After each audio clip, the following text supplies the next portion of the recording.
ಅನಂತ Padmanabha B ಕೋಣೆ ಬಾಗಿಲು ಬಿರುಕು. ಕೋಣೆ ಒಳಗಿತ್ತು ಬೃಹತ್ ಗಾತ್ರದ ವಿಷಸರ್ಪ.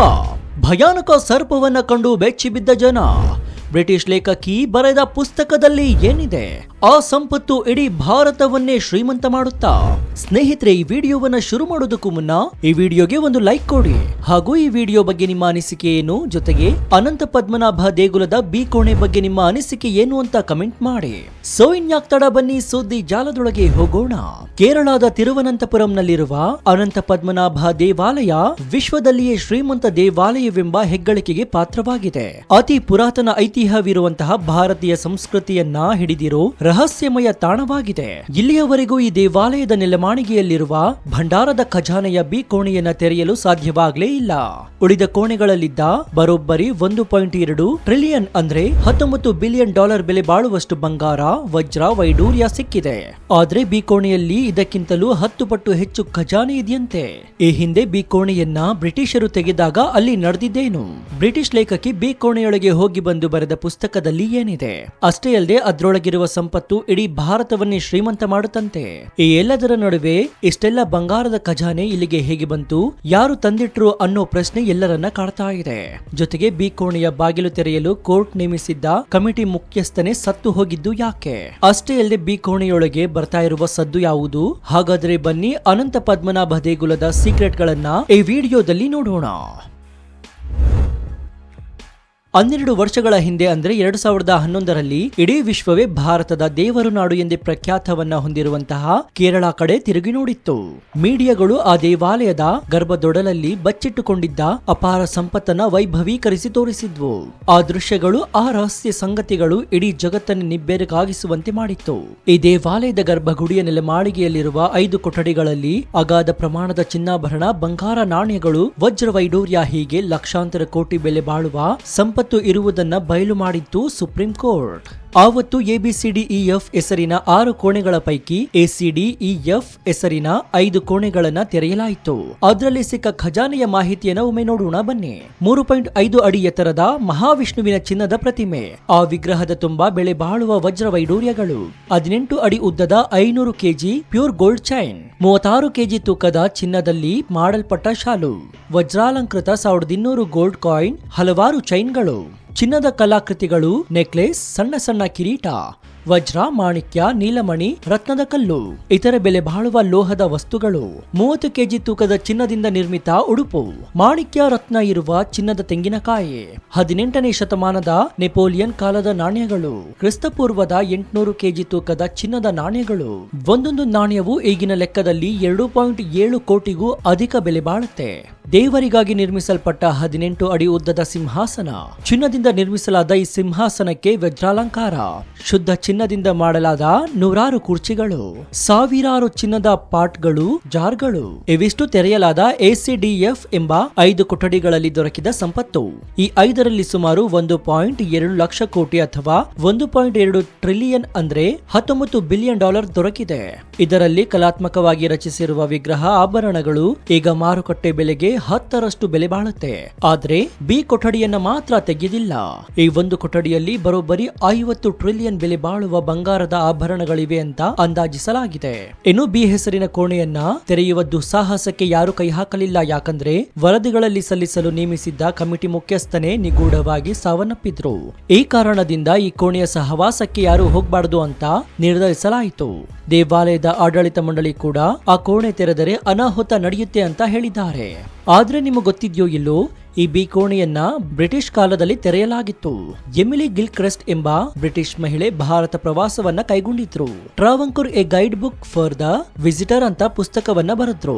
ಇದರಲ್ಲಿ ಉಲ್ಲೇಖಿಸಿರುವ ಪ್ರಕಾರ 1908ರಲ್ಲಿ ಅನಂತ ಪದ್ಮನಾಭ ಸೀಕ್ರೆಟ್ ಚೇಂಬರ್ ಗಳ ಪೈಕಿ ಈ ಬಿ ಚೇಂಬರ್ ಅನ್ನ ತೆರೆಯಲಾಗಿತ್ತು. ಈ ಪುಸ್ತಕದ ಪ್ರಕಾರ 6 ಕೋಣೆಗಳಲ್ಲಿ 5 ಕೋಣೆ ಆದಿಶೇಷನಿಗೆ ಅರ್ಪಿತವಾಗಿದೆ. ಇನ್ನು ಕೊನೆಯ ಬಿ ಕೋಣೆ ಸಾಕ್ಷಾತ್ ನಾರಾಯಣನ ಖಜಾನೆ ಅಂತಲೇ ಹೇಳಿದ್ದಾರೆ. 100 ರಾಜಮನೆತನಗಳು, 100 ಮಹಾನ್ ಪುರುಷರು ಈ ಕೋಣೆಯನ್ನ ಭದ್ರಪಡಿಸೋದ್ರ ಹಿಂದೆ ಅದೊಂದು ಅದ್ಭುತ ಶಕ್ತಿಯೇ ಅಡಗಿದೆಯಂತೆ. ಅಂದು ಅವರು ಬ್ರಿಟಿಷ್ ಆಳ್ವಿಕೆಯ ಕಾಲದಲ್ಲಿ ಬಲವಂತವಾಗಿ ದೇವಾಲಯದ ಆಡಳಿತ ಮಂಡಳಿಯ ವಿರುದ್ಧವಾಗಿ 4 ಬ್ರಿಟಿಷ್ ಅಧಿಕಾರಿಗಳು ನೇತೃತ್ವದಲ್ಲಿ ತೆರೆಯಲಾಯಿತು. ಅಂದು ಅಷ್ಟ ದಿಗ್ಬಂಧನವಾಗಲಿ ನಾಗಮುದ್ರೆಯಾಗಲಿ ಯಾವುದೇ ದಿಗ್ಬಂಧನ ಬಾಗಿಲಿಗೆ ಇರಲಿಲ್ಲ. ಅಂದು ಆ ಬಾಗಿಲು ಕಬ್ಬಿಣದ ಸಲಾಕೆಯಿಂದ ಬಂಧಿಸಲಾಗಿತ್ತು. ಆವತ್ತು ಬಿ ಕೋಣೆಯನ್ನ ತೆರೆದವರಿಗೆ ಒಂದು ಆಶ್ಚರ್ಯವೇ ಕಾದಿತ್ತು.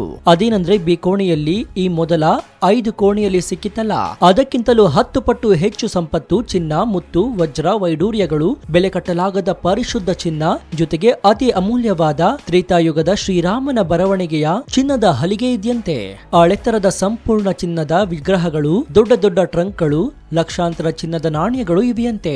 ನನ್ನ ಜೀವಮಾನದಲ್ಲಿಯೇ ಈ ವೈಭೋಗವನ್ನ ನೋಡಲು ಸಾಧ್ಯವಾಗಿಲ್ಲ. ಕಡುಕತ್ತಲಲ್ಲೂ ಚಿನ್ನದ ಒಳಪು ಇಡೀ ಬಿ ಕೋಣೆಯನ್ನ ಒಳೆಯುವಂತೆ ಮಾಡಿತ್ತು. ಆದ್ರೆ ಅದರೊಳಗೆ ಒಂದು ನಿಗೂಢ ಶಕ್ತಿ ಇದೆ. ಒಂದು ಸಣ್ಣ ಕಿಡಿ ಇಡೀ ಕೋಣೆಯನ್ನೇ ಬೆಳಗಿಸ್ತಾ ಇದೆಯಂತೆ. ಇಂದಿಗೂ ಆ ಕೋಣೆಯಲ್ಲಿ ಕೊಹಿನೂರು ವಜ್ರಕ್ಕಿಂತಲೂ ಬೆಲೆ ಬಾಳುವ ಆದಿಶೇಷನ ನಾಗಮಣಿ ಇದೆಯಂತೆ. ಅದಕ್ಕೆ ಸ್ವತಃ ಆದಿಶೇಷನೇ ಕಾವಲಾಗಿದ್ದಾನೆಂದು ಅಂದಿನ ಬಿ ಕೋಣೆ ತೆರೆದಾಗ ಬಯಲಾಗಿದ್ದ ರಹಸ್ಯಗಳಿವು. ಹೀಗೆ ಅಂದು ಆ ಕೋಣೆಗೆ ಹೋದವರು ಎಂದೂ ಬದುಕಿಲ್ಲ. ಕೋಣೆಯನ್ನ ತೆರೆದವರು ಕೆಲವೇ ದಿನಗಳಲ್ಲಿ ಸಾವನ್ನಪ್ಪಿದ್ರು. ಆ ಬ್ರಿಟಿಷ್ ಅಧಿಕಾರಿ ಹಾವು ಕಚ್ಚಿ ಸತ್ನಂತೆ. ಇಡೀ ದೇವಾಲಯದ ಸುತ್ತಮುತ್ತಲು ಕಾಳಿಂಗ ಸರ್ಪಗಳು ಸುತ್ತುವರೆದಿದ್ವಂತೆ. ಬ್ರಿಟಿಷ್ ಮಹಿಳೆ ಕೂಡ ತನ್ನ ಕುಟುಂಬವನ್ನ ಕಳೆದುಕೊಳ್ತಾಳೆ. ಇದೇ ಭಯದಲ್ಲಿ ತನ್ನ ದೇಶಕ್ಕೆ ಪಲಾಯನ ಮಾಡ್ತಾಳೆ. ಆಕೆಗೆ ತನ್ನ ಸಾವು ಹತ್ತಿರ ಬರ್ತಾ ಇದೆ ಅಂತ ಗೊತ್ತಾಗುತ್ತಲೇ ಹಡಗು ಹತ್ತಿದ್ದವಳೆ ಪುಸ್ತಕ ಬರೆಯೋದಕ್ಕೆ ಮುಂದಾಗ್ತಾಳೆ. ಇಂಗ್ಲೆಂಡ್ ತಲುಪುವಷ್ಟರಲ್ಲಿ ಆಕೆಯ ಸ್ಥಿತಿ ಗಂಭೀರವಾಗಿತ್ತು. ಆದ್ರೆ ಆ ಪುಸ್ತಕವನ್ನ ಪ್ರೊಫೆಸರ್ ಒಬ್ಬರಿಗೆ ನೀಡಿ ಜೋಪಾನ ಮಾಡುವಂತೆ ಹೇಳಿ ಕಣ್ಮರೆಯಾಗಿ ಬಿಡ್ತಾಳೆ.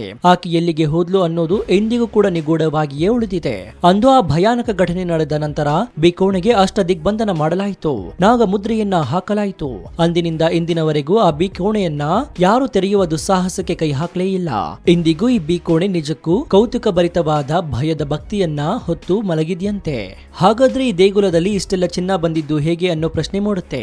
ಅದಕ್ಕೆ ಉತ್ತರ ಹುಡುಕೋದಕ್ಕೆ ಸ್ವಲ್ಪ ಕಾಲದ ಹಿಂದೆ ಹೋಗ್ಬೇಕಾಗತ್ತೆ. ಇತಿಹಾಸವನ್ನ ಕೆದಕಬೇಕಾಗತ್ತೆ. ಈ ದೇವಸ್ಥಾನವನ್ನ ತುಂಬಾ ಹಳೆಯ ಕ್ರಿಸ್ತಪೂರ್ವ 400ರಿಂದ ಕ್ರಿಸ್ತಶಕ 300ರ ನಡುವಿನ ಸಂಗಮ ಸಾಹಿತ್ಯದಲ್ಲಿ ಈ ಜಾಗದಲ್ಲಿ ದೇವಸ್ಥಾನ ಇತ್ತು ಅನ್ನೋ ಬಗ್ಗೆ ಉಲ್ಲೇಖ ಇದೆ. ಈಗ ಇರುವ ದೇವಸ್ಥಾನ ಸಾವಿರಾರು ವರ್ಷಗಳಷ್ಟು ಹಳೆಯದ್ದು ಅಂತ ಹೇಳಲಾಗುತ್ತೆ. ನಂತರದಲ್ಲಿ ದೇವಾಲಯದ ವಿನ್ಯಾಸದಲ್ಲಿ ಕಾಲಕ್ಕೆ ತಕ್ಕಂತೆ ಕೆಲವೊಂದಿಷ್ಟು ಬದಲಾವಣೆಗಳನ್ನ ಮಾಡಲಾಯಿತು. 18ನೇ ಶತಮಾನದಲ್ಲಿ ದೇವಾಲಯದ ಜೀರ್ಣೋದ್ಧಾರ ಮಾಡಿ ಗಾತ್ರವನ್ನ ಹೆಚ್ಚಿಸಲಾಯಿತು. ಈ ದೇವಸ್ಥಾನ ದಕ್ಷಿಣ ಭಾರತದ ಅತಿ ದೊಡ್ಡ ಮಂದಿರಗಳಲ್ಲಿ ಒಂದಾಗಿದ್ದು ಮಹಾವಿಷ್ಣುವಿನ ಪ್ರಮುಖ ಮಂದಿರಗಳ ಪೈಕಿ ಮೊದಲ ಸ್ಥಾನದಲ್ಲಿದೆ. 1750ರ ವೇಳೆಗೆ ತಿರುವಾಂಕೂರ್ ರಾಜ ಮನೆತನ ಫುಲ್ ಸ್ಟ್ರಾಂಗ್ ಆಗಿತ್ತು. ನಂತರ 2 ಶತಮಾನಗಳ ಕಾಲ ಈ ಪ್ರದೇಶವನ್ನ ಇವರೇ ಆಳಿದ್ರು. ಇವರು ಅನಂತ ಪದ್ಮನಾಭ ಸ್ವಾಮಿಯ ಅಪ್ಪಟ ಭಕ್ತರಾಗಿದ್ರು. ಇವರು ಮಾತ್ರವಲ್ಲದೆ ಈ ದೇವಸ್ಥಾನಕ್ಕೆ ಚೇರರು, ಪಾಂಡ್ಯರು, ಕೊಲಿತೇರಸ್, ಪಲ್ಲವರು, ಚೇಳರು ಕೂಡ ಅಪಾರ ಪ್ರಮಾಣದ ದಾನ ಧರ್ಮ ಮಾಡಿದ್ರು. ಭಾರತದ ಈ ರಾಜರುಗಳು ಮಾತ್ರವಲ್ಲದೆ ಭಾರತದ ಹೊರಗಿನ ರಾಜರುಗಳು ಕೂಡ ಈ ದೇವಸ್ಥಾನಕ್ಕೆ ಸಂಪತ್ತನ್ನ ಕೊಡುಗೆಯಾಗಿ ಕೊಟ್ಟಿದ್ರು. ಉದಾಹರಣೆಗೆ ಮೆಸೊಪಟೋನಿಯಾ, ಜೆರುಸಲೇನಿಯಂ, ಗ್ರೀಸ್, ರೋಮನ್ ಸಾಮ್ರಾಜ್ಯದ ಸಾಮ್ರಾಟರು ಮತ್ತು ವ್ಯಾಪಾರಿಗಳು ಕೂಡ ಅಪಾರ ಪ್ರಮಾಣದ ಸಂಪತ್ತನ್ನ ಈ ದೇಗುಲಕ್ಕೆ ದಾನ ನೀಡಿದರು ಅಂತ ಹೇಳಲಾಗುತ್ತೆ. ಭಾರತಕ್ಕೆ ಸ್ವಾತಂತ್ರ್ಯ ಬರುವಾಗ ಶ್ರೀ ಚಿತ್ರ ತಿರುನಾಳ್ ಬಲರಾಮ ವರ್ಮ ತಿರುವಾಂಕೂರ್ ರಾಜರಾಗಿದ್ರು. ಭಾರತದೊಂದಿಗೆ ವಿಲೀನವಾಗುವಾಗ ತಿರುವಾಂಕೂರ್ ರಾಜಮನೆತನ ಒಂದಷ್ಟು ಷರತ್ತುಗಳನ್ನ ಇಟ್ಟಿದ್ದು. ಅದೇನಂದ್ರೆ ದೇವಸ್ಥಾನದ ನಿರ್ವಹಣೆ ಅಧಿಕಾರ ನಮಗೆ ಕೊಡಬೇಕು ಅಂತ. ಅದರಂತೆ 1951ರಲ್ಲಿ ಸರ್ಕಾರ ಟ್ರಾವೆಲ್ ಕೋರ್ ಕೊಚ್ಚಿ ರಿಲಿಜಿಯನ್ ಇನ್ಸ್ಟಿಟ್ಯೂಷನ್ ಆಕ್ಟ್ ಜಾರಿಗೆ ತಂದು ರಾಜಮನೆತನಕ್ಕೆ ದೇಗುಲ ನಿರ್ವಹಣಾ ಅಧಿಕಾರ ಕೊಟ್ಟಿತ್ತು. ನಂತರದಲ್ಲಿ ಅಂದ್ರೆ 1971ರಲ್ಲಿ ಇಂದಿರಾ ಗಾಂಧಿ ಇಡೀ ದೇಶದಲ್ಲಿ ರಾಜರಿಗೆ ಕೊಡಲಾಗಿದ್ದ ಎಲ್ಲ ಸ್ಥಾನಮಾನಗಳನ್ನ ರದ್ದುಪಡಿಸಿದ್ರು. ನಂತರ ಕೋರ್ಟ್ ಅಲೆದಾಟ ಶುರುವಾಗುತ್ತೆ. ವಾದ ಪ್ರತಿವಾದ ದಾಖಲೆ ಎಲ್ಲವೂ ಪರಿಶೀಲಿಸಿದ ಕೋರ್ಟ್ 2018ರಲ್ಲಿ ಕೇರಳ ಹೈಕೋರ್ಟ್ ದೇಗುಲ ನಿರ್ವಹಣೆಗೆ ಒಂದು ಪ್ರಾಧಿಕಾರ ರಚಿಸಿ ರಾಜವಂಶಸ್ಥರಿಗೆ ಅನಂತ ಪದ್ಮನಾಭ ದೇಗುಲದ ಅಧಿಕಾರ ಇಲ್ಲ ಅಂತ ಹೇಳಿತ್ತು. ಹೀಗಾಗಿ Travancore royal family supreme court ಮೆಟ್ಟಿಲೇರಿತ್ತು. ಈಗ ಸುಪ್ರೀಂ ಕೋರ್ಟ್ ಮೊದಲು ದೇಗುಲದ ಖಜಾನೆಯಲ್ಲಿ ಏನಿದೆ ಅನ್ನೋದನ್ನ ರೆಕಾರ್ಡ್ ಮಾಡಬೇಕು, ಅದನ್ನ ಪುಸ್ತಕಗಳಲ್ಲಿ ದಾಖಲಿಸಬೇಕು ಅಂತ ಆದೇಶಿಸಿತ್ತು. ತದನಂತರದಲ್ಲಿ ಪ್ರಾಧಿಕಾರವನ್ನ ರಚಿಸಿ ಹೆಸರಿಗಷ್ಟೇ ತಿರುವಾಂಕೂರ್ ರಾಜಮನೆತನದವರಿಗೆ ನಿರ್ವಹಣಾ ಅಧಿಕಾರವನ್ನ ಕೊಟ್ಟಿದೆ.